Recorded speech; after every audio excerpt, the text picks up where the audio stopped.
আসসালামু আলাইকুম। Hello viewers, আপনারা সবাই কেমন আছেন? সবাইকে ঈদের অগ্রিম শুভেচ্ছা দিলাম। ঈদ মুবারক, ঈদ মুবারক। তো আমরা ঈদের আগে বাড়ি যাচ্ছি, শহর থেকে গ্রামে যাচ্ছি ঈদ করার জন্য। তো যাওয়ার পথে মাঝখানে আমাদের সিএনজির গ্যাস শেষ হয়ে গেছিলো। সিএনজি ড্রাইভার বলল যে আমার গ্যাস নিতে হবে, যেহেতু একটু দূর, অনেক দূরের রাস্তা। তো আমরা সেই গ্যাস নেওয়ার জন্য একটা বড় সিএনজি পাম্পে দাঁড়ালাম।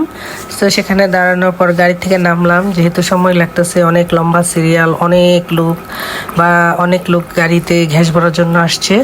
তো আমরা নামলাম, গাড়ি থেকে নামলাম। আমার মেয়ে দেখুন কত আনন্দ করতেছে, তার কাছে অনেক মজা লাগতেছে। সে নানু বাড়ি যাবে, ঈদ করবে, এই জন্য সে খুশি ধরে রাখতে পারতেছে না। আরও এইখানে নামার পর সে অনেক গাড়ি দেখতেছে এবং আমাকে বলতেছে, আম্মু দেখো কত গাড়ি, পিছে গাড়ি, অনেক মজা করতেছে। আমার অনেক ভালো লাগতেছে। এবং আশেপাশে বেশ কিছু গাছ ছিল লাগানো, সেই গাছগুলো আমার মেয়ে ঘুরে ঘুরে দেখতেছে, আমাকে দেখাচ্ছে, বলতেছে আম্মু দেখো এটা কি গাছ, আমাকে জিজ্ঞাসা করতেছে। তো আমিও তাকে বলতেছি কি গাছ। তারপর সামনে একটা ক্যাকটাস গাছ দেখলো।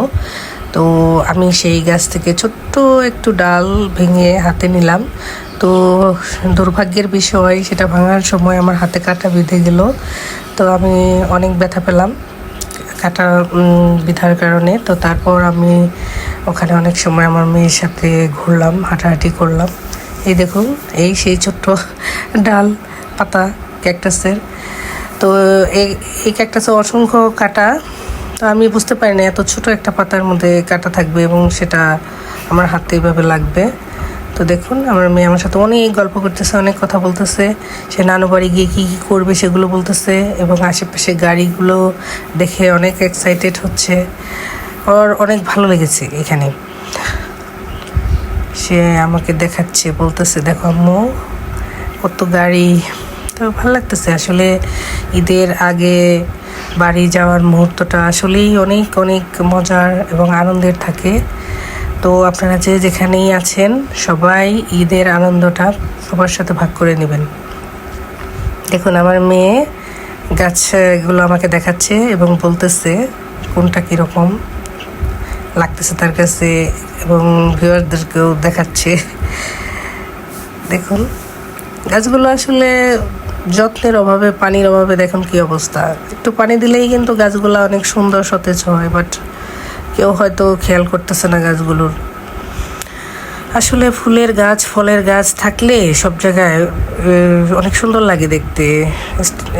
এইসব জায়গার গাছগুলো যদি একটু যত্ন করতো, আরও বেশি বেশি ফুলের গাছ লাগাতো, তাহলে হয়তো আরও সুন্দর লাগতো। তো আমার মনে হয় মির্জাপুরের এই গ্যাস স্টেশনটাই সবচেয়ে বড় গ্যাস ফিলিং স্টেশনটা।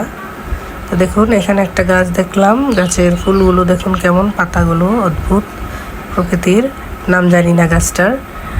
তো তারপর আমার মেয়ে দেখুন কি করে, একটু পরে সে ঘুরতে ঘুরতে ঘুরতে ঘুরতে আরেকটা গাছ দেখালো আমাকে।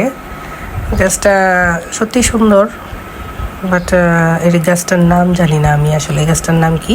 যদি আপনারা কেউ এই গাছটার নাম জানেন তাহলে অবশ্যই কমেন্ট করে আমাকে জানাবেন এই গাছটার নাম কি। গাছটা আমার অনেক ভালো লেগেছে পাতাগুলো, বাট এই গাছটার নাম কি সেটা জানি না। তো দেখুন, আমার মেয়ে কি করলো, এত লম্বা একটা খাড়া একটা সিঁড়ি, সেটা বেয়ে উপরে ওঠার চেষ্টা করতেছিল। তা আমি তাকে উঠতে দিলাম না, কিছু দূর যাওয়ার পর তাকে থামিয়ে দিলাম। সেও নেমে পড়লো। অনেকটা ভয়ঙ্কর অবস্থা ছিল সে ছোট বাবু, এই জন্য আমি তাকে ডাকলাম যে তুমি আর উঠো না, নিচে নামো। পরে সে নিচে নামতেছে দেখুন। তো তারপর ইতিমধ্যে আমাদের গ্যাস নেওয়ার জন্য আমাদের সিএনজিটা কাছাকাছি পৌঁছেছে। তো হয়তো বা গ্যাস নেওয়া হয়ে গেছে। এখন আমরা রওনা দেব গ্রামের বাড়িতে ঈদ করার জন্য। ঈদ করব সবাই মিলে একসাথে, অনেক মজা হবে। তো সেই আনন্দ নিয়েই বাড়ির দিকে যাওয়া। তো আপনারাও সবাই যে যেখানে আছেন খুব আনন্দ সহকারে ঈদ উদযাপন করেন, এটাই দোয়া করি। তো আপনারা ভালো থাকুন, ঈদের অগ্রিম শুভেচ্ছা, ঈদ মোবারক। আর আমার জন্য দোয়া করবেন। ধন্যবাদ।